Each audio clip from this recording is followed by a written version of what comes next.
Welcome to the channel. My name is Matthias. Today we're going to talk about how Cable becomes the leader to the New Mutants, and later on he's going to reform the team into X-Force. So without further ado, let's get into this.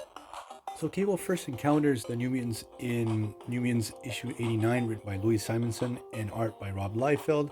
A totally classic issue where prior to this, Cable was captured by Freedom Force after a battle that he had with the Mutant Liberation Front.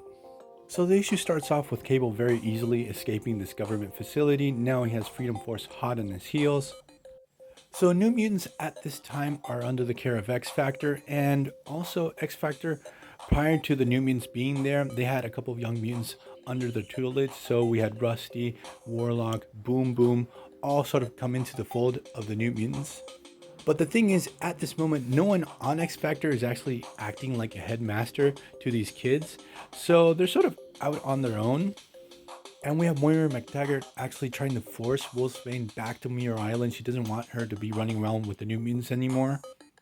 So Wolfsbane is totally bummed out about this whole situation. So her teammates take her out to go shopping and do fun adolescent things, where they cross paths with Cable, who is running away from Freedom Force. So the New Mutants, since they have no love for Freedom Force, actually help Cable escape. They give him refuge on X Factor's ship. The interesting thing about Rob Liefeld's interpretation of Cable that I'm not sure if I mentioned in previous videos is that he looks a lot older here. He looks like in his late 50s. And further down the line, like Marvel's going to age him down to early 50s to late 40s to mid 40s. So Moira arrives to take Wolfsbane to Muir Island and she encounters Cable. They seem to have history together.